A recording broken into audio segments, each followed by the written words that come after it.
मृत्यु को प्राप्त हुई।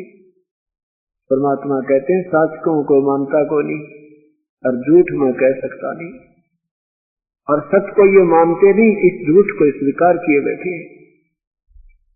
इस प्रकार परमात्मा क्या बताते हैं कि सुरपति दुखिया भूपति दुखिया। सुरपति देवताओं का राजा इंद्र भी दुखी है, क्योंकि आपने देखा होगा कि रावण के पुत्र मेघनाद ने ऊपर जाकर अपनी सेना को अपनी सिद्धि शक्ति से उड़ा करके और स्वर्ग पर धावा बोल दिया। सब 33 करोड़ देवताओं को बांध कर अपनी कैद में डाल दिया। इंद्र ने अपनी रक्षा के लिए उसको अपनी पुत्री की शादी करके अपना पीछा छुटवाया। देवताओं के राजा को और हम देवताओं के पुजारी बना रखे। हमारे को देवताओं की पूजा करवाया जा रहा हमारे से नादान ऋषियों नीम हकीम संतों के द्वारा, और जिनको रावण ने कैद में बांध कर घेर दिया था उन देवताओं को। अब ये बातें विचार करने से निष्कर्ष निकलेगा। अब बुद्धिजीवी समाज है तो विचार करेंगे वो परमात्मा कौन है जिसकी हमें युगों से तड़प है, और वो नहीं मिलेगा तब तक हमें कहीं सुख नहीं है। और अब इंद्र अंत में मरने के उपरांत वो गधा बने। प्रारंभ उसका गधे की जोनी से होता है, ये रूल ऐसा नियम है, क्योंकि उनके आधार पर वो राजा बनता है। पाप उसके जोंके तो रखे रहते हैं, उन पापों के आधार से फिर उसकी जोनी शुरू होती है। इस प्रकार याद दिलाना चाहते हैं कि तंद्र सुखिया कोई न देखा, जो देखा सो दुखिया हो। सुरपति दुखिया भूपति दुखिया, रंग दुखी विपरीती हो। कि रंग तो स्वाभाविक दुखी होता है, और फिर कौन सुखी है? कहे कबीर और सब दुखिया, एक संत सुखी मन जीती हो। मन जीतने वाला संत कौन है? जैसे पूर्ण संत से उपदेश प्राप्त कर ले वह शास्त्र अनुकूल साधना प्रारंभ कर दे वह, और फिर बीड़ी शराब मांस तमाकू या दूसरे की देखम देखा कोठी पर कोठी गार्डन की, कोठी पर कोठी बनाने की, बढ़िया कार खरीदने की, ये होड़ नहीं लगावे। किसी ने कन्या की शादी की है और उसने 1 लाख रुपया लगा दिया तो वह रीस नहीं करे, गुरुदेव के वचनों पर चला कि भी हमने दहेज नहीं देना। फिर देखो मालिक के खेल, कितनी रजा हो गया आपके बच्चों पर, तुम मानते नहीं कति भी।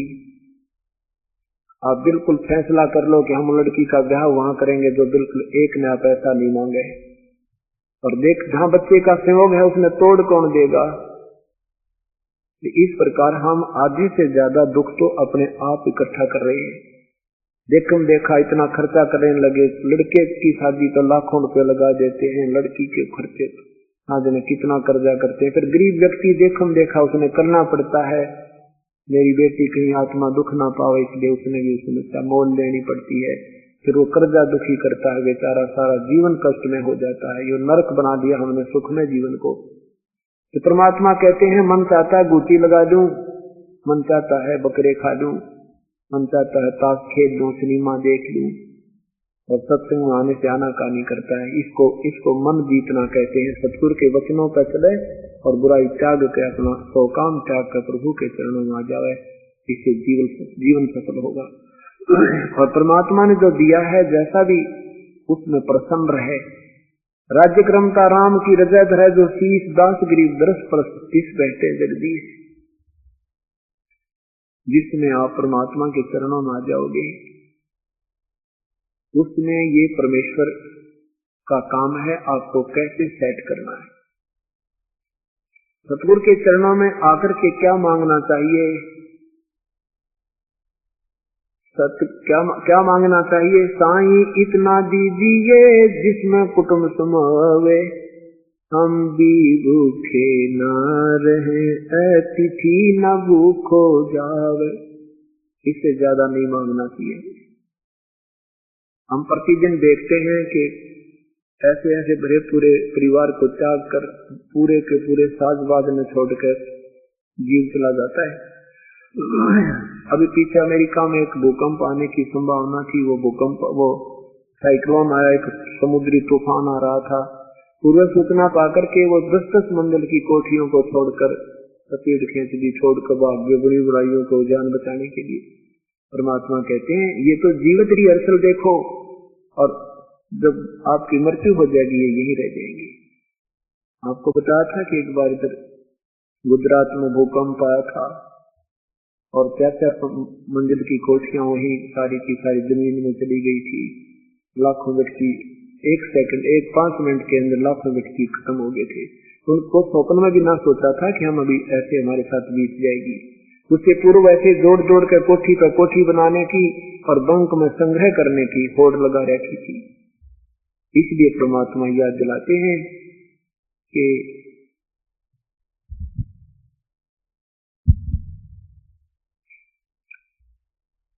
भाई यहाँ पर कोई भी जीव सुखी नहीं है, और केवल इतना ही संग्रह कीजिए जो छोड़ कर चलते समय उसमें ममता ना बने।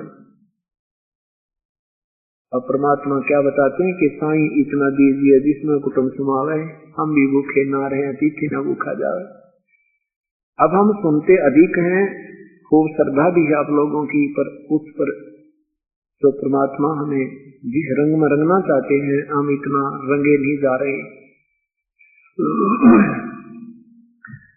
उसमें रंगे कैसे जाएंगे कि आप सत्संग सुनते रहिएगा और फिर धीरे धीरे आपकी आत्मा इन वचनों पर चलने को स्वीकार करेगी, क्योंकि ये मन काफी जन्मों से काफी युगों से यही बकवादों में रंगा हुआ है। अब इसको थोड़ा समय लगेगा इसमें ढलने के लिए, और ढल जाएगा। ऐसी बात नहीं क्योंकि हमने कुसंग भी जो सीखी है, बुराइयां सीखी है, कुसंग में सीखी है, और हमने अच्छाई सीखने के लिए भी सुसंग मिला है, सत्संग मिला है, तो इसमें धीरे धीरे हम इसको ग्रहण करेंगे और फिर एक दिन ऐसे रंग जाएंगे कि हमने ये दूसरी बातें कभी नहीं अच्छी लगेंगी। कोई अगर आपके पास आकर को व्यवहारिक बातें करेगा तो आपको कभी नहीं सुहा होगा, उससे शीघ्र ही पीछा छुटवाने की चेष्टा करोगे, ऐसे फिर इतना रंग में रंग जाओगे। तो हमें क्या बताना चाहते हैं? परमात्मा कहते हैं कि इतना मांगो मालिक से, इससे ज्यादा मत मांगो। अतिथि भूखा ना जाना, और जिसमें कुटुंब समाना। कुटुंब समाने का तात्पर्य है कि रिक्वायरमेंट ऑफ द फैमिली, परिवार की आवश्यकताओं की पूर्ति हो जाना हमारा कुटुंब समाना समझो।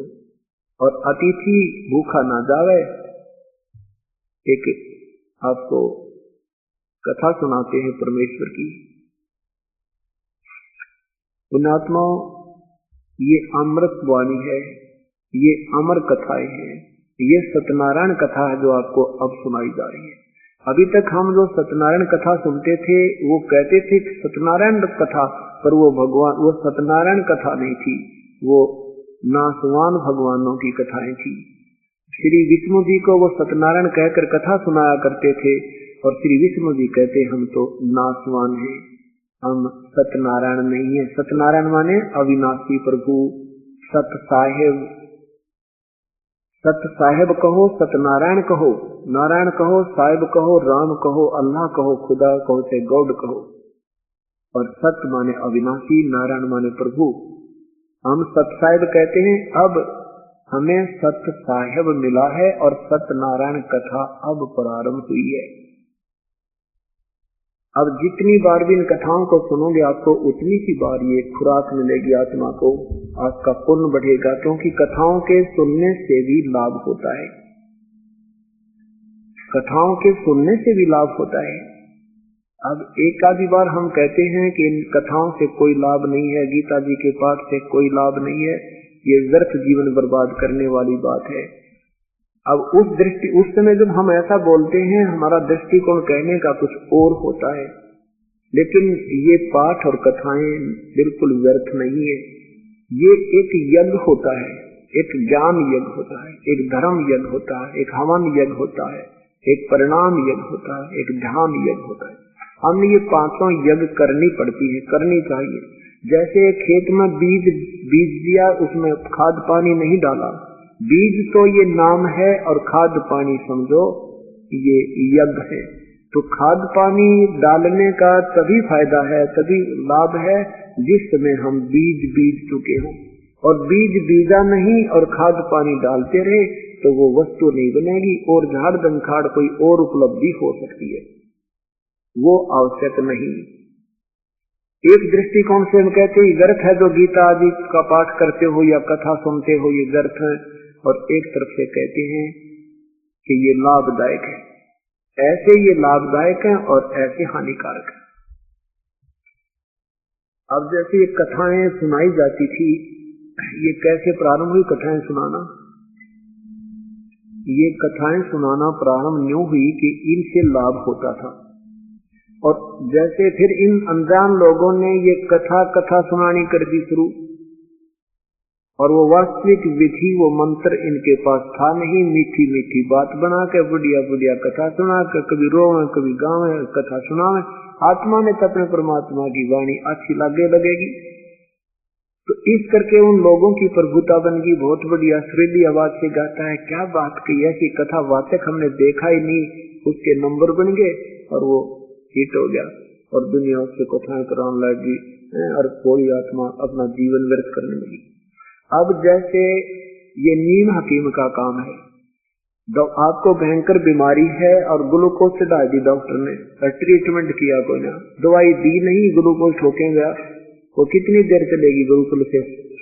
ग्लूकोज से कितने समय तक प्रोटेक्शन शरीर का हो सकता है? तो ये जो कथाएं हैं ये समझो ग्लूकोज है, और साथ में ये अन्य जो नाम दिया जाता है ये इसका वास्तविक ट्रीटमेंट है। तो ये कैसे हो गया कि इन लोगों ने मीठी मीठी बात बनानी शुरू कर दी। घोड़ी आत्मा आज मारे आइए, अब के जी हमारे कथा करना, तो उसका एड्रेस नोट कर लेते, उससे जाकर मिलते, जी हमारे गांव में भी कथा करिए, हमारे शहर में भी करना। उस नादान की उस मीठी बात बनाने पे कथा करके उसकी महिमा बन गई और दोनों नरक के बागी। अब ये इसलिए बातें बनी, ऐसे ही कथाएं भी यूं प्रचलित होगी। एक गांव में एक कथा कर रहा था एक ब्राह्मण, उसने 30 दिन की कथा रख दी, 30 दिन, क्योंकि सोचा रोजाना के 10 रुपए आएंगे तो भी 300 रुपए बन जाएंगे चांदी के, लालच लोभ के अंदर। अब उस गांव में श्रोता आते रहे, कथा चलती रही। उस गांव में कुछ 2-4 निकम्मे भी थे, उन्होंने देखा ये ब्राह्मण जो है वही यहाँ गांव में जो ढोंग कर रहा है, और उन्होंने जिस दिन उसकी कथा का भोग पड़ना था उसी दिन दिल्ली से एक नाचने गाने वाली लड़की बुला ली। जैसे जिस दिन भोग पड़ा उसी दिन उसका रात में सांग करवा दिया लड़की का। अब उस पंडित जी की पूरे 30 दिन की कथा में तो 30 रुपए आए, और वो चंपाकली नाम की लड़की वो डांस करने वाली आई थी, उसको 500 रुपए एक ही रात में 500 रुपए डोनेट हो गए, उस पर प्राप्त हुए। अब पंडित जी सुबह लेकर 30 रुपए चल पड़ा 30 दिन की मेहनत को। चलता चलता कहाँ पहुंचा? छुडानी गांव में, जहाँ आदरणीय गरीबदास जी रहते थे जो परमात्मा की प्यारी आत्मा थी। वहां पहुंच गए, प्रणाम किया, बैठ गए। आदमी गरीबदास साहब ने पूछा क्या और भी ठीक हो? विप्रवर आज कहाँ से आए, कहाँ जा रहे हो? तो क्या उनका मनीराम नाम था ब्राह्मण जी का, मनीराम ब्राह्मण। कहने लगा महाराज जी के बताऊं, दुनिया का नाश जाने वाला है, दुनिया तो कभी बेकार हो दी, बस पूछो मत, कलयुग का तो घोर प्रारंभ हो चुका है, कोई इंसानियत रही नहीं। अनूना बताओ बात के बिगड़ रही है। काफी देर होगी, अन्य भी बैठे थे, बुरा सा मुंह करे बैठा था, खाने को कहा जी बस कुछ नहीं खाया जाता। तो शिष्यों ने पूछा, 2-4 भक्त बैठे थे, सदगुरु क्या बात होगी, ब्राह्मण इतना बूढ़ा सा मुंह क्यों कर रखा है, ये क्या किस प्रकार मुंह लटकाए बैठे हैं, क्या परेशानी है विपर को? और विपर जी नूना बताओ या बात कैसे बिगड़ी है, क्योंकि परमात्मा ने उस अंतर्यामी थे वो भगवान आदरणीय गरीबदास साहिब जी, उसके सारी कहानी जानकर क्या बताया? फूटी ज्ञान विवेक की भाई अंधा है जगदीश, चंपाकली को 500 और मनीराम को 30, झगड़ा ये है इनका। ये दुख है इस ब्राह्मण को कि उसकी पैरेलल जो सांग हो रहा था उसमें तो 500 रुपये आएंगे और मनी राम जी को 30 दिन में 30 रुपये मिले, इसलिए ये दुखी हो रहा है। अब नू देखे वो विष ने कैसे गिरा पिटा, पहले जैसा कोई प्रचार प्रसार का साधन भी नहीं था, इतनी मैं तो सीधा ही आ रहा हूँ, चरणों में पड़ गया। परमात्मा बोले निकम्मे, वो तो नादान थे तो तन्ने के घाट गाड़ रखी है, आप अधिकारी नहीं, हर दुनिया को ठगते फिर रहे हो। राजा परीक्षित को जब 7वें दिन सर्प ने डसना था, किसी ने कथा सुनाने का साहस नहीं किया, क्योंकि वो भगवान से डरने वाले ऋषि थे। निकम्मे, तुम तो कभी विनाश कर रहे हो, बुरी आत्माओं को गुमराह कर रहे हो, तेरे साथ बहुत अच्छा हुआ। राजा परीक्षित को 7वें दिन सर्प ने डसना था। सभी ऋषियों ने यही राय दी कि इनको कोई कथा, ये श्री भागवत सुधा सागर की कथा सुनाई जाए, ताकि इसकी वृत्ति यहाँ से हटकर स्वर्ग में लग जाए और ये इसका कल्याण हो जाए। अब उस समय वशिष्ठ, ये वेद व्यास जी जिन्होंने श्रीमद् भगवत सुधा सागर की रचना की थी, उन्होंने भी हाथ खड़े कर दिए कि मेरे बस की बात नहीं, मैं कथा कर दूं, क्योंकि 7वें दिन परिणाम आना था। और किसी भी ऋषि महर्षियों ने बिल्कुल हिम्मत नहीं करी, कहने लगे हमारे बस की बात नहीं है कि हम इसके जीवन के साथ खिलवाड़ नहीं कर सकते। कहते हैं स्वर्ग से सुखदेव ऋषि को राजा परीक्षित के ही उस किराए पर, उसी के पुण्यों के आधार से उस किराया दिया और वो विमान में बैठकर स्वर्ग से आए। राजा परीक्षित को उपदेश दिया, अपना शिष्य बनाया, 7 दिन कथा सुना करके वो स्वर्ग का अधिकारी बनाया। और ईद तुम सभी काख में पोथी देकर मैं भी कथा करता हूँ, मैं भी कथा करता हूँ, तुमने सारा विनाश कर रखा है और स्वयं भी तुम नरक के भागी हो, तुम अधिकारी नहीं हो, और केवल कथा से बात क्या बने। मनी राम जी को काफी समझाया, मनी राम जी ने सरेंडर कर दिया, भगवान हमने मेरे से गलती बन गई और मुझे उपदेश के दो, कल्याण करो मुझ पापी का। उस ब्राह्मण ने अपना जीवन सफल किया। तो पुण्यात्माओं, अब कितने गुरु हैं गिनती नहीं है।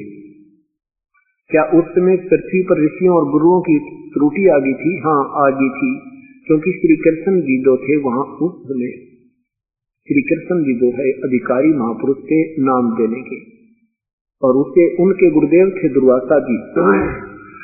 तो ऐसे समय पर एक ही संत विशेष होता है जो आदेश देता। श्री कृष्ण जी के जाने के बाद राजा परीक्षित, श्री कृष्ण जी की मृत्यु के उपरांत राजा परीक्षित जो है अपनी मर्यादा को भंग कर चुका था। वैसे तो पांडव श्री कृष्ण जी के शिष्य थे, जिस कारण से वो अपनी मर्यादा भंग कर चुका था, उसका नाम खंड हो गया था, और जिस कारण से उसने वो ऐसी दुर्बुद्धि हो गई थी, उसने एक ऋषि के गले में सर्प डाला। उसके बाद फिर उसको उपदेश दिया गया और कल्याण हुआ। कहने का भाव दास का ये है कि ये जो तत्व ज्ञान से परिचित संसार हो जाएगा, फिर ये नकली संत छुपते फिरा करेंगे। अभी हमें नहीं पता कौन अधिकारी है कौन ना अधिकारी। एक ड्राइविंग लाइसेंस नहीं चल सकता ऑथराइज्ड अधिकारी के बिना बना हुआ, और ये हम परमात्मा पाने का लाइसेंस बनवाए बैठे नकली संतों से, क्योंकि हमें पता ही कोई ना नकली और डुप्ली, असली और नकली का। अब ये नकली और असली का हम स्वयं ज्ञान होगा तभी हम इनसे दूर हट सकते हैं, नहीं तो हमारे दादे परदादे चले गए, भूत बनवा दिए, भूत पूजवा के। और गीता जी में मना कर रखा है कि भूत पूजोगे, श्राद्ध निकालोगे, तुम भी भूत बन जाओगे, और हमारे से श्राद्ध ही निकलवाए जा रहे। देवी देवताओं की पूजा को मना किया है, 3 गुणों तक की पूजा को गीता में मना किया है, और हमारे से यही पूजाएं करवाई जा रही है। तो कहने का भाव यह है कि इन कथाओं से भी लाभ है, पर कब लाभ है? अधिकारी हो और श्रोता में भी श्रद्धा पूरी हो। अब जैसे ये कथाएं दास सुनाएगा आपको, कुछ पुण्यात्माओं ने पहले भी बहुत सुनी होंगी, लेकिन ये नहीं सोचना चाहिए कि ये तो मैंने सुन रखी थी। ये भी अगर ऐसा भी मन में आता है तो आप अधिकारी नहीं हो और आपके अंदर कोई मैल है, आप में कोई दोष घर कर चुका है। जैसे इंसान जो बीमार हो जाता है, बुखार आ जाता है, तो उसको खाना स्वादिष्ट नहीं लगता, उसको खाना अच्छा नहीं लगता। और जब वो स्वस्थ होता है तो दोनों समय पर भूख लगती है और आप शरीर मांगता है कि मुझे भूख लगी है, मुझे आहार मिले। और जब कोई बुखार हो जाता है तो रुचि नहीं बनती, भोजन में अरुचि हो जाती है। तो भोजन में अरुचि होना समझो आपके शरीर में कोई डिफेक्ट हो गया, चाहे तो बदहजमी होगी है या बुखार आने की संभावना है। इसी प्रकार जब ये कथा आप सुनोगे, जितनी बार भी सुनते हो आपको आनंद आता है, भूख लगती है, तो आप स्वस्थ हो, आपकी बदगी ठीक चल रही है। इन कथाओं को ये सुनते ही कथा शुरू की, आपके मन में यूं आगे सुन रखी है, तो समझो आप में अरुचि होगी। और उस अरुचि का कारण क्या है कि आप में कोई दोष है, आप में कोई मैल आ गया है, आपका कोई भयंकर संस्कार आपके साथ है। उसका ट्रीटमेंट क्या है कि न चाहते हुए भी कैप्सूल खाए जाते हैं, गोलियां खाई जाती है। इस प्रकार इन कथाओं को ना चाहते हुए भी सुनना चाहिए और फिर थोड़ी सी देर के बाद फिर आपको आनंद आने लग जाएगा। तो इस प्रकार इस दृष्टिकोण से आप प्रभु की कथा सुनोगे तो उसे लाभ होगा। और विशेष कसक के साथ कति पवित्र हृदय से सुनो। और बीच में जब सुनते समय मन में जो कांट छांट आती है, ऐसा नहीं हो सकता, वैसा नहीं हो सकता, ये भी मैल निकल रहा है, निकलते रहना चाहिए, सबसे सुनते रहना चाहिए, फिर अब सेट हो जाएगी। आपको सुनाएंगे कि साईं इतना दीजिए जिसमें कुटुंब समावे, हम भी भूखे ना रहे, अतिथि ना भूखा जाए। आपने दिन में सुना था, तुम साहिब तुम संत हो, तुम सतगुरु तुम हमसे, गरीबदास तेरे रूप बिना और न दूजा हमसे। आदमी रामानंद जी क्या कह रहे, क्या कहा कि तुम साहिब तुम परमात्मा हो, तुम सतगुरु तुम साहिब तुम संत हो। कबीर साहब को बताया कि परमात्मा जिसको हम संत कह सकते हैं वो भी भूमिका आप ही कर रहे हो, और परमात्मा तो आप हो ही हो। तुम साहिब तुम संत हो, तुम सतगुरु, सतगुरु माने सच्चा ज्ञान देने वाले भी पृथ्वी पर आप ही हो। हंस माने सही भक्त जो होना चाहिए, जो भक्त के गुण होने चाहिए, शील स्वभाव, कोई बात कहे उसकी काली ना माने, कोई बुरा कहे चाहे कोई भला कहे। और परमात्मा ने ये दिखाया कि ऐसे जैसे मेरे से गरीब कोई नहीं हो सकता, मेरे से दारिद्र कोई नहीं हो सकता। एक झोपड़ी में रहना और कपड़ा बुनना और साथ में प्रभु की भक्ति करने की लीला करना, हमें हमारे लिए एक एग्जाम्पल कोड करके परमात्मा कि मेरे से गरीब और मेरे से नीची जाति और नहीं हो सकती। और जब मुझे भी, मैं भी परमात्मा पर अर्थात अपनी भूमिका आप ही करी, आप ही भगत बने, आप ही भगवान बने, आप ही गुरु बने, आप ही सतगुरु बने, आप ही संत बने।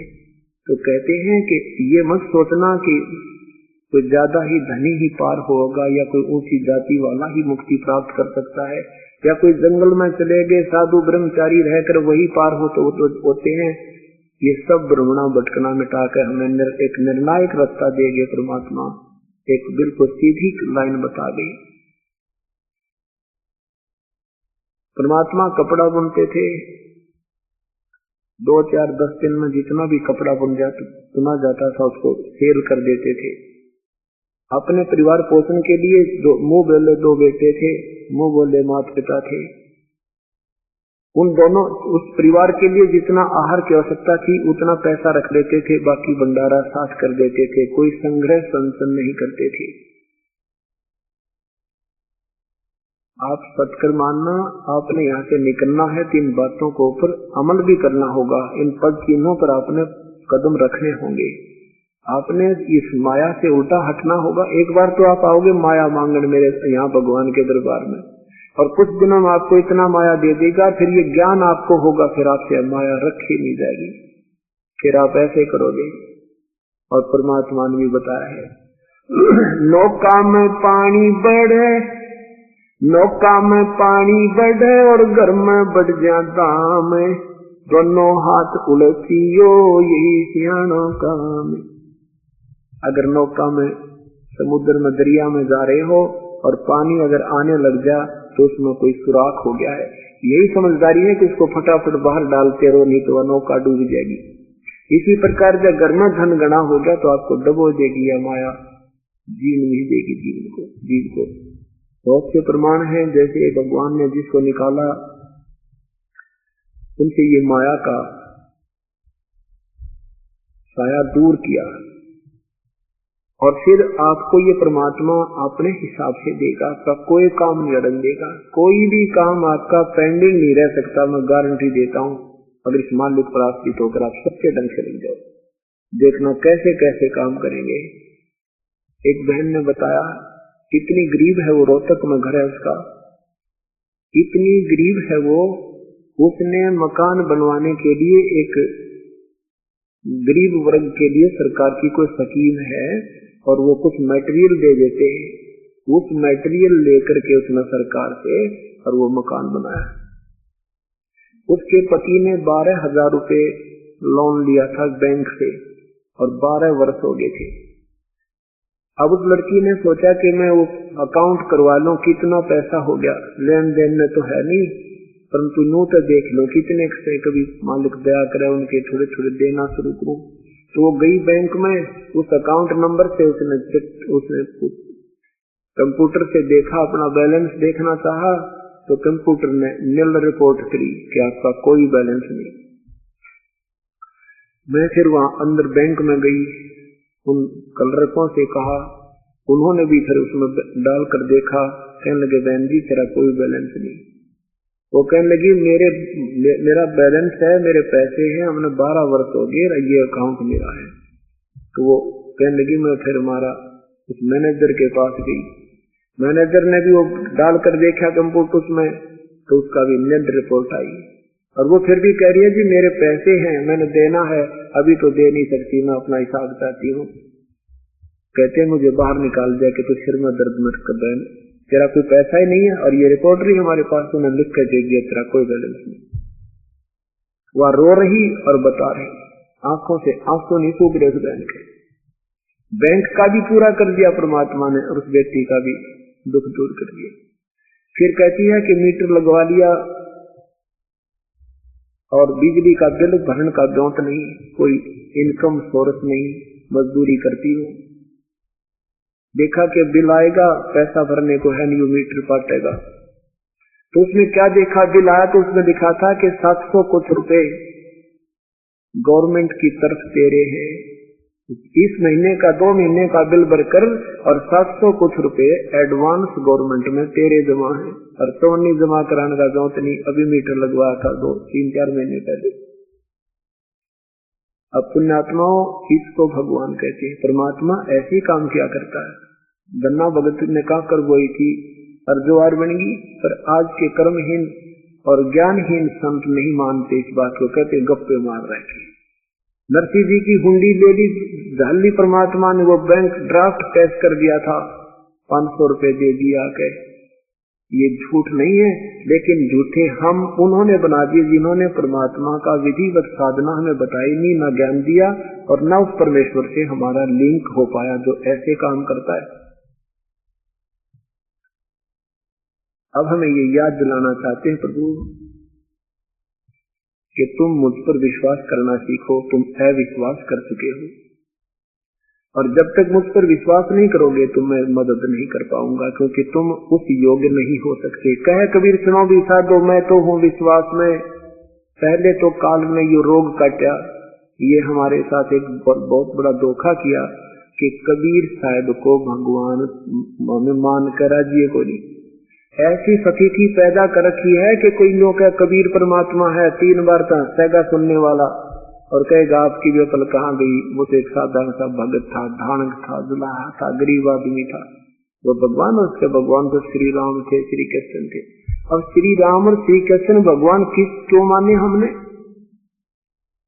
क्योंकि श्री राम ने रावण मार दिया, भगवान कृष्ण ने जरासंध मार दिया, पूतना मार दी, शिशुपाल मार दिया, और भगवान अगर कबीर साहब ने 5-4 मार दिए होते ये भी भगवान से धो जाता। यही कमजोरी है हमारी। हम जब इस बात से परिचित होंगे तो पता चलेगा भगवान के लक्षण और क्या होते हैं, कैसे गुण होते हैं ईश्वर के।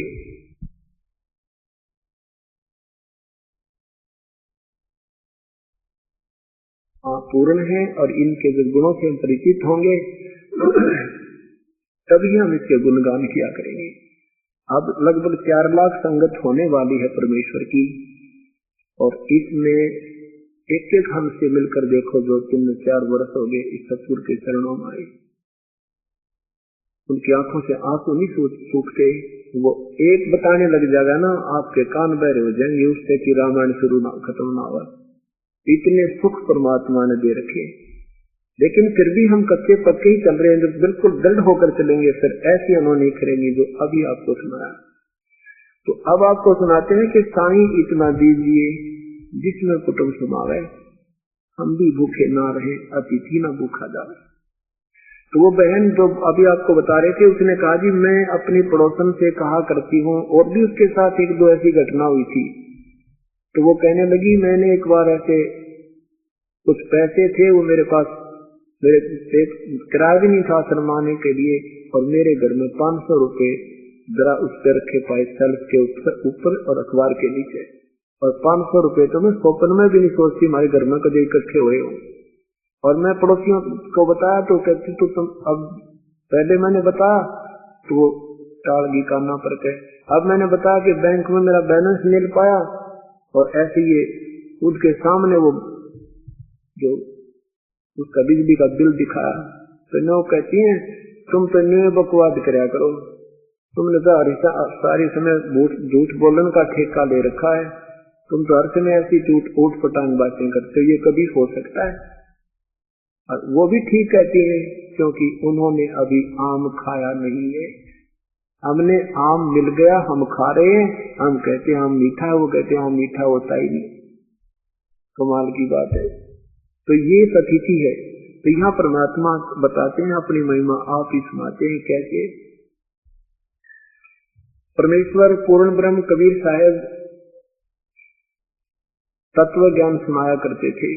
हिंदू और मुसलमान सभी को कहा करते थे कि तुम्हारे जो गुरुदेव हैं ये तुम्हारे सदग्रंथों से परिचित नहीं है, वेद पढ़े पर भेद न जाने, ये बातें पुराण 18, और जड़ को अंधे पत्र खवाव, ये भूले सिरजनहारा।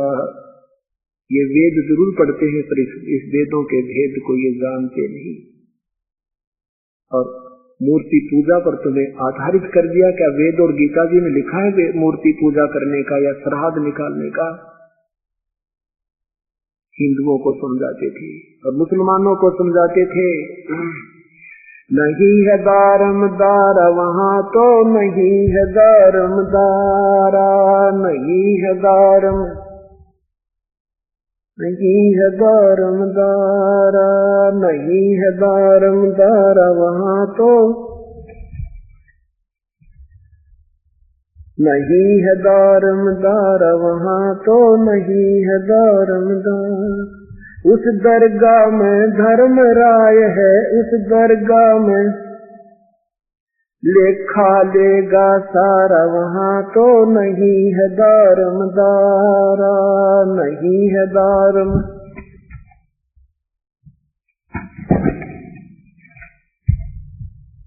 मुल्ला कूके बंग सुनावे, मुल्ला कूके बंग सुनावे, ना बैरा कर तारा, वहाँ तो नहीं है दारमदारा, नहीं है दारमदारा, वहाँ तो नहीं है दारमदारा। 300 रोजे खून करत हो, 300 रोजे खून करत हो, कैसे हो दीदारा, वहाँ तो नहीं है दारमदारा, नहीं है दारमदारा, वहाँ तो नहीं। मूल गवाए चले हो काजी, मूल गवाए चले हो काजी, भर लिया घोर अंगारा, वहाँ तो नहीं है दारमदारा, नहीं है दारमदारा, वहाँ तो नहीं है दारमदार। भवजल डूब गए हो भाई, भवजल डूब गए हो भाई, वहाँ की जगह मुकाला, वहाँ तो नहीं है दारमदारा, नहीं है दारमदारा, वहाँ तो नहीं है दारमदारा। वेद पढ़े पर भेद न जाने, वेद पढ़े पर जाने ये बात प्राण 18, वहाँ तो नहीं है दारमदारा, नहीं है दारमदारा, वहाँ तो नहीं है दारम। जड़ को अंदरा पान खवावे, जड़ को अंदरा पान खवावे, भूल के चरजन हारा, वहाँ तो नहीं है दारमदारा, नहीं है दारम। उजड़ खेड़े बहुत बताए, उजड़ खेड़े बहुत बताए, ये बकरा जोटा मारा, वहाँ तो नहीं है दारमदारा, नहीं है दारम। जाकू तो तुम मुक्ति कहते हो, जाकू तो तुम मुक्ति कहते हो, तो है कच्चे 12, वहाँ तो नहीं है दारमदारा, नहीं है दारम। मांस मछरिया खाते पांडे, मांस मछरिया खाते पांडे, किस विध रहे अचारा, वहाँ तो नहीं है दारमदारा, नहीं है दारमदारा, वहाँ तो। सो जजमान नरक को चाले, सो जजमान नरक को चाले, डूबे क्यों परिवार, वहाँ तो नहीं है दारमदारा, नहीं है दारमदारा, वहाँ तो। छाती तोड़ हने जम किंकर, छाती तोड़ हने जम किंकर, वहाँ लाग गए जम का लारा, वहाँ तो नहीं है दारमदारा, नहीं है दारमदारा, वहाँ तो। गरीब दास गरीब कहे बेकाजी, दास गरीब कहे बेकाजी, ना कोई वार न पारा, वहाँ तो नहीं है दारमदारा, नहीं है दारमदारा, वहाँ तो नहीं है दारमदारा। क्या बताते हैं परमात्मा? आदरणीय गरीबदास साहेब कह रहे हैं कि कबीर परमात्मा उन दोनों धर्मों के मुखियाओं को कहा करते थे, तुम अपनी मनमानी साधना कर और करवा रहे हो जो तुम्हें हानिकारक होगी, और साथ में तुम्हारे अनुयायियों को भी तुम नरक के भागी बना रहे हो। क्या बताते हैं कि मुल्ला कुके बंग सुनावे न बैरा करतारा। कबीर परमात्मा बताते थे कि सीटी पायल बाजे पैर साहिब सुनता है सब। अगर चींटी के पैर में, कीड़ी के पैर में और कोई पायल बना कर बांध दे, चींटी के पैर की पायल क्या होगी? यानी बाल से भी पतली, और उसकी आवाज नहीं होती। कहते हैं कि उसकी भी आवाज होना तो भी परमात्मा सुनता है, और तुम आवाज लगाते हो प्रतिद कर, हे भगवान, हे अल्लाह, ये बकरा हमने हलाल कर दिया, इसकी आत्मा को स्वर्ग में स्थान देना, जैसे अल्लाह इन्हीं के आदेश से चलता है। परमात्मा कहते नादान, वो भगवान बहरा नहीं है, तुम रूप के मर मर सुना रहे हो, वो सब जानता है, तुम्हारे अंतःकरण में जो सोच है उससे भी परिचित है। मुल्ला कुके बंग सुनावे ना बहरा करतारा, और 30 रोजे खून कर तो तुमने हो कैसे दीदारा। जब तुम मानते हो कि व्रत रखने से, रोजे मीन व्रत रखने से परमात्मा प्राप्ति होती है, और शाम में बकरी काट ली या मुर्गी मार दी, ये बंदगी वो खून करत हो, ऐसे। तो क्या कहते हैं परमात्मा के जिस माता का दूध जिस ममड़ी का दूध पीत हो, जिस माँ का दूध पीत हो और दूध घरत बहु खाई, और उसको फिर तुम हलाल करत हो लेकर करत कसाई।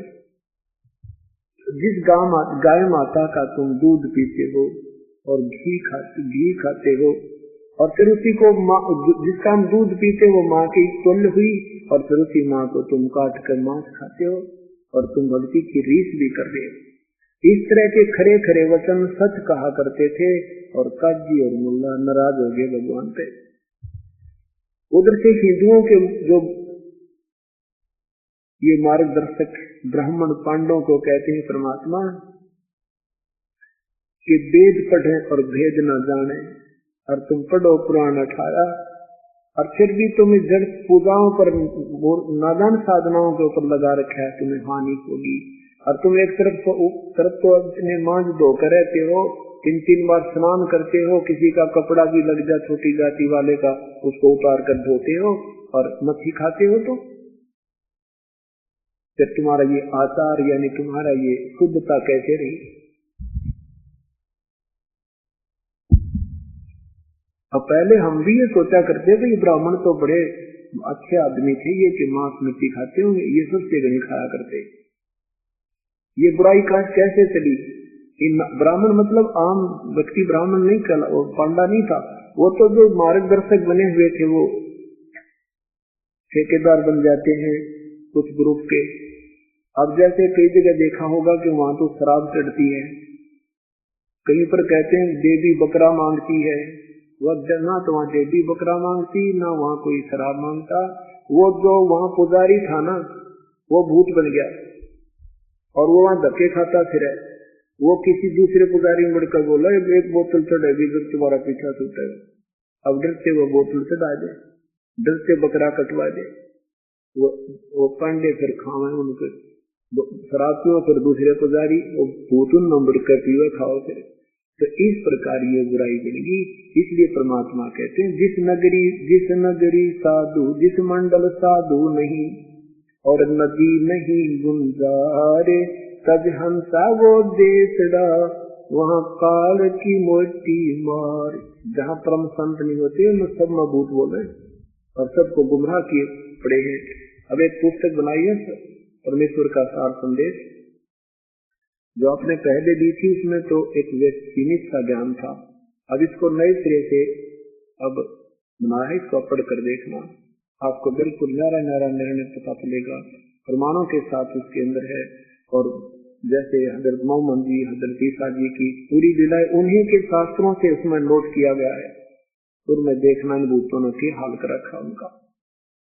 आप सत्य मानना, भूत में ये कत्तर जो बन जाते हैं साधक, पिछली कमाई के जो साधक होते हैं, इस जन्म में साधना ठीक मिली नहीं तो वो अपनी पिछली कमाई से चमत्कार करके चले जाते, फिर वो प्रेत कत्तर बन जाते। और कत्तर बनने के बाद भी किसी न किसी पुजारी में बढ़कर वो कुछ आशीर्वाद उस पिछली कमाई से फिर भी अपनी खर्च कर जाते, एक दो को राहत मिल जाती है और फिर वो भूत बन जाते हैं, फिर वो 84 लाख में चले जाते। फिर आपको पता चलेगा सचमुच हम कहाँ खड़े थे। छोटे मोटे कोई संतों से कोई चमत्कार देखकर उनके, और हम सोचते हैं पूर्ण संत नहीं, उसमें आपको संत असंत के साथ में सब सदग्रंथों का एक निर्णायक ज्ञान मिलेगा। तो क्या बताते हैं कि मांस मछली खाते पांडे किस विध रहे अतारा, छाती तोड़े हना जम के लाग गया जम का लारा। पहले पुराने समय की बात है, ये पुलिस वाले जो थे पहले गुलाम देश था, और गुलाम हमेशा सरकार जो गुलाम वो राजा होता है वो प्रजा को भयभीत बहुत रखता है। तो पुराने समय में क्या होता था, जैसे कोई गांव में दोषी या निर्दोषी पकड़ ले जाते पुलिस में, तो पुलिस वाले सारे पीटा करते थे। एक गांव का व्यक्ति पकड़ लिया किसी ने, किसी दोष में या निर्दोष को, फिर वो छोड़ दिया 2 दिन पीछे, तो वहां उसने पूछा कि क्या बनाते रही गेल, वो कहने लगा भाई के बताऊं, बाकी पिटाई तो ही खूब, पर एक चीज देखी उनमें, क्या कहते तुम साहब वो 2 थप्पड़ मारे 2 गाल देता। कहते ये तो उनका एक मैंने देखा बहुत अच्छी जो है ना उनका प्यार प्रेम था, कोई न्यू नहीं कहता मत मारे, नहीं कहता मार इसको 2। तो परमात्मा कहते हैं जब तुम यहाँ से चले जाओगे ना, यम के दूत जुन सा जाओगा वो कूटेगा तुम्हें। जो भी जिसके भी तुम मिल जाओगे दोस्ती जो दुश्मन के हवाले कर दिया, कहते वहां ऐसे ठोकेंगे तुम्हारे लट, सीधे भाले ठोकेंगे। तो वो शरीर ऐसा है उन हथियारों से मरता नहीं। इस शरीर के अंदर जो हमारा दूसरा शरीर है, वास्तविक शरीर है, ये तो ऊपर कवर है, तो वो ऐसे भाले ठोकते हैं, उसके आँखों में भी घसा देते हैं, ऐसे ठोक देते हैं, सिर में ठोक देते हैं, कमर में, तो वो मरता नहीं पर पीड़ा इतनी होती है, तौबा बोल जाता है। तो परमात्मा कहते तुम अभी अपने आप को बहुत कुछ मान बैठे हो, वहां किसी का दारमदारा नहीं है, वहां तो तुम्हारा केवल संस्कार तुम्हारे संग होगा। अब क्या बताते हैं, क्या गावे घर दूर दीवाने, क्या गावे के गावे घर दूर दीवाने के गावे। अनल हक सरे को पहुंची, अनल हक सरे को पहुंची, सूड़ी तड़े मंसूर दीवाने के गावे। क्या गावे घर दूर दीवाने क्या गावे। शेख फरीद कुएं में लटके, शेख फरीद कुएं में लटके, हो गए चूरम चूर दीवाने के गावे। क्या गावे घर दूर दीवाने क्या गावे। सुल्तानी सज गए बलक को, सुल्तानी सज गए बलक को, थोड़ी 16 सेंसर हूर दीवाने क्या गावे। क्या गावे घर दूर दीवाने क्या गावे। गोपी संग भरतरी योगी, गोपी संग भरतरी, शर्म डाली दूर दीवाने क्या गावे। क्या गावे घर दूर दीवाने।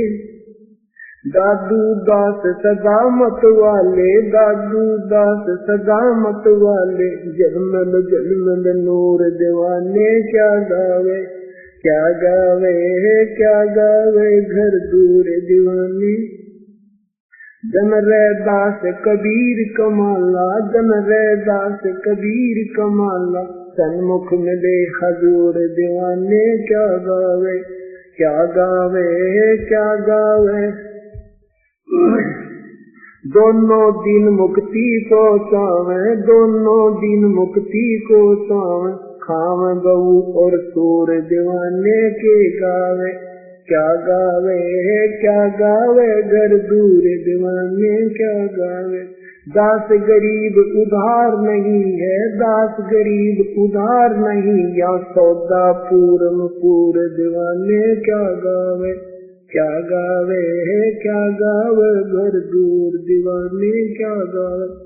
अब जैसे ये इन कथावाचकों को कहते हैं, वो मीठी मीठी वाणी बना बना कर गाते हैं, बड़े प्यार से सुनाते हैं सुरीली आवाज से। उधर से काजियों को कहते हैं तुम कुरान शरीफ को बड़े लय लाकर सुनाते हो। दोनों ही धर्मों के विषय में उन महापुरुषों का विषय किया, विवरण दिया है जिन्होंने परमात्मा की तड़प कैसे बनाई, जिनको कुछ उपलब्धि हुई। कहते हैं अनल हक सरे को पहुंचे सूली चढ़े मंसूर। एक मंसूर नाम के मुसलमान भक्त आत्मा थी, उनको उसकी बहन थी सिमली। सिमली को एक समस्तर वेद नाम के पूर्ण परमात्मा कबीर परमेश्वर के उपासक संत मिल गए। वो लड़की राजा का लड़का था, राजा की लड़की थी वो। सिमली और मंसूर दोनों बहन भाई थे। तो सिमली को संत के बातों पर बड़ा गहरा विश्वास, दृढ़ विश्वास हो गया और वो अपने संत जी के पास सत्संग सुनने जाने लगी। और शाम के समय वो अपने कई बार भगवान गुरुदेव के दर्शनार्थ आश्रम में शाम के समय में चली जाती थी। तो मंसूर जी को किसी ने कह दिया कि तेरी बहन जो है ऐसे गैर टाइम या आश्रमों में जाती है, और भैया की बात नहीं। मंसूर को अपनी बहन पर शंका हुई, तो उसने देखा कि आज पीछा करूंगा इसका। वो पीछे पीछे अपनी बहन के काफी दूरी से चलता चला गया।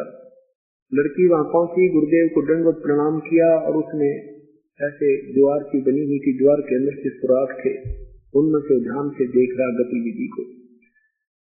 लड़की वहां पहुंची, प्रणाम किया, गुरुदेव का खाना बनाया, खाना खाया।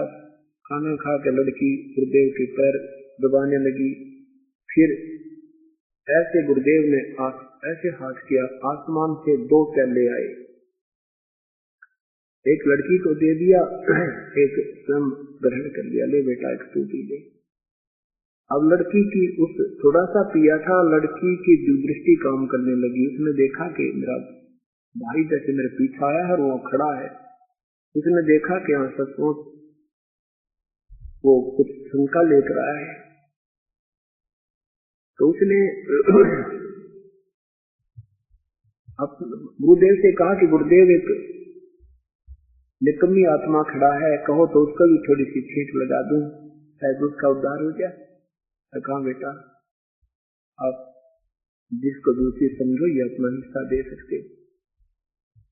आप कहते हैं उस लड़की ने धीरे धीरे आकर उसको देख रहा था, ये कोई कामवश आई होगी इधर, उसने क्या पता मुझे देख रही है, बहन ने देख लिया। उस सुराग के अंदर से जैसे ऐसे देख रहा था, उसके आकर उसने ऐसे वो प्याला अमृत का मारा, उसकी जीभ का लग गया थोड़ा सा, उसकी दृष्टि खुल गई, उसको भी आभास हो गया अपनी बुराई का, परिणाम आके गिर गया, बहुत बुरी तरह। अब चरणों में पड़ के गुरुदेव से कहा कि हे ऋषिवर, मुझ पापी का उद्धार हो सकता, मैंने अपनी बहन पर शक किया, अविश्वास किया। परमात्मा उस संत ने कहा बेटा कोई बात नहीं, कहने सुनने से ना जाने किसके कान कच्चे हो जाते हैं, पर आप अच्छा हुआ आपने अपने आंखों देख लिया, उपदेश ले बेटा, गुरुदेव मुझे मेरा कल्याण कर दो। उपदेश ले लिया, फिर ज्ञान सुनता रहा, इतना वैराग हो गया उसका। अनल हक अनल हक अनल हक कहने लगा कि जैसे अनल हक का अर्थ होता है कि परमात्मा, जैसे भाई परमात्मा की प्राप्ति हम कर सकते हैं, परमात्मा साकार है। जैसे अहम ब्रह्मास्मि ये प्रथम मंत्र दिया जाता है, जैसे हम आपको एक मंत्र देते हैं ओम के साथ दूसरा, तो उसका उसने अर्थ क्या लगा लिया कि मैं ही परमात्मा हूँ, अहम ब्रह्मास्मि सो अहम। तो ऐसे वो जाप करने लगा। तो उससे मुसलमान लोगों ने इस बात का एतराज कर दिया, मुल्ला और कादियों ने, कि इसने हमारे मजहब की मर्यादा को भंग कर दिया और इसको मना किया जाए, नहीं तो सब मुसलमान जो है ऐसे करने लग जाएंगे, ऐसे करने लग जाएंगे। ये हमारी सदग्रंथ में ऐसा मंत्र कोई जाप नहीं है। तो राजा को कंप्लेन हुई, राजा का लड़का था, उसको मना किया गया, नहीं माना, अनल हक करता रहा कि तू मत कह ये मंत्र मत जाप कर, हम जो कहें ऐसे जाप कर, तू ऐसा कलमा कर, ऐसे कर। वो कहने लगे, उसने समझ मांगी थी अनल हक अनल हक अनल हक। अनल हक का एक दूसरा अर्थ होता है सत साहिब, परमात्मा अविनाशी है, परमात्मा शरीर है। इस तरह की उसका व्याख्या वो शुरू करने लगा। तो उसने अनल हक की रट लगा दी।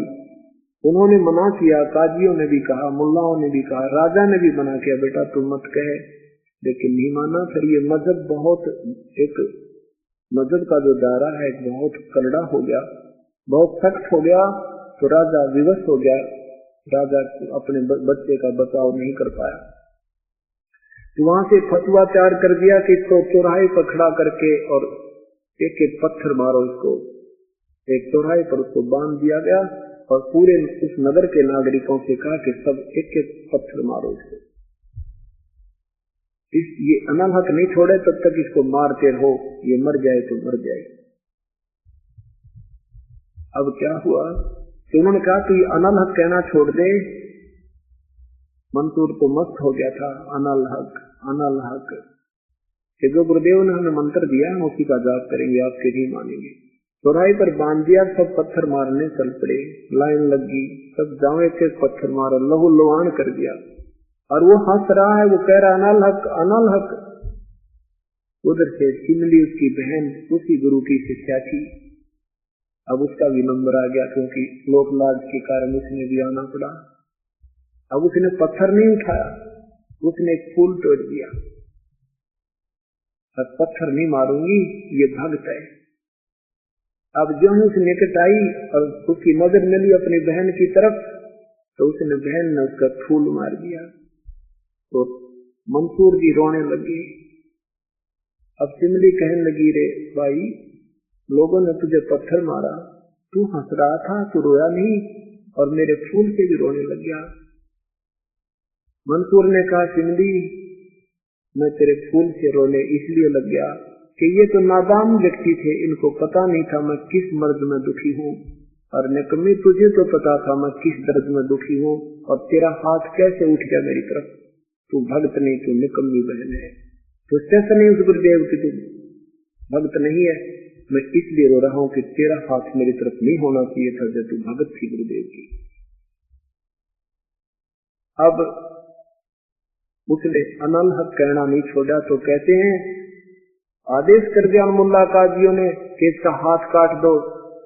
तलवार लेकर खड़ा हो गया, तू अनल हक बंद कर दे, नहीं तेरा हाथ काटेंगे। अनल हक हाथ काट दिया। दूसरा और कर दिया, अनल हक गर्दन भी काट दी, और टुकड़े कर फूक दिया कि ये काफिर है, धर्म की बगावत करता है, इसको जला दो। काफिरों को जलाया जाता है, मुसलमानों को गाड़ा जाता है। ऐसी उनकी धारणा बनाकर उस राख को उठा के कहते हैं इसको दरिया में डाल दो। वो दरिया भी कहते हैं, राख भी अनल हक करती हुई जा रही है, और 1000 मंसूर उसमें से निकल कर राख से और सारे बाजार में घूमने लग गए। जहां देखा वहां भी मंसूर देखा था, जहां देखा वहां भी मंसूर देखा। तो यहाँ परमात्मा कहते हैं कि गावे नादान अनल हक सरे को पहुंचे सूली तड़े मंसूर, और के गावे घर दूर दुआने, के गावे घर दूर। तुम तो दुनिया को मारकर काटकर इन जीवों को मुक्ति चाहते हो, और ये थे वो हम जिन्होंने अपनी सैक्रिफाइस, अपनी कुर्बानी दी। तुम जीवों की कुर्बानी लेकर के और मुक्ति चाहते हो। शेख फरीद जैसे महापुरुष कुएं में चले गए परमात्मा को पाने के लिए, उल्टे लटक गए, अपना शरीर की भी परवाह नहीं की, और तुम जीव हिंसा करके मुक्ति चाहते हो। ऐसे ही तो हिंदुओं को परमात्मा कहते हैं कि गोपी चंद भर्तरी योगी शर्मा डारी धूर। कि गोपी चंद जैसे महापुरुष ने अपना राज भी त्याग दिया और अपनी गवना सब नहाना धोना भी त्याग दिया, धूलम धूल रहने लगे। इस तरह की वो परमात्मा कहा करते कि दोनों दिन मुक्ति को चावे खावे गौ और सूर, दास श्री बुधार नैया सौदा पूरन सूर। के तुम दोनों मुक्ति की इंतजार करते हो, दोनों की मुक्ति की चाह करते हो, मुसलमान भी और हिंदू भी, और तुम दोनों मांस खा रहे हो। ये गौ खाते हैं, वो सूअर खाते हैं, और तुम कैसे मुक्ति पाओगे। इस तरह के सतवचनों से दोनों ही हिंदू और मुसलमानों के पीर लोग भगवान कबीर साहब से दुखी हो गए।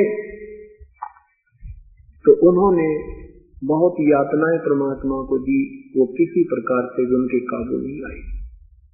अंत में क्या किया दाता ने, उन नादानों ने, कि ये न तो मारने से मर रहा है, ना ज्ञान में काबू आ रहा है, इसके साथ एक ऐसी लीला की कर दो कि ये भाग जा काशी त्याग गए। तो सभी ने मिलकर के, हिंदू गुरु भी दुखी हो गए परमात्मा से, क्योंकि उनकी पोल पाते थी, उनकी सच्चाई का ज्ञान करवा रहा था।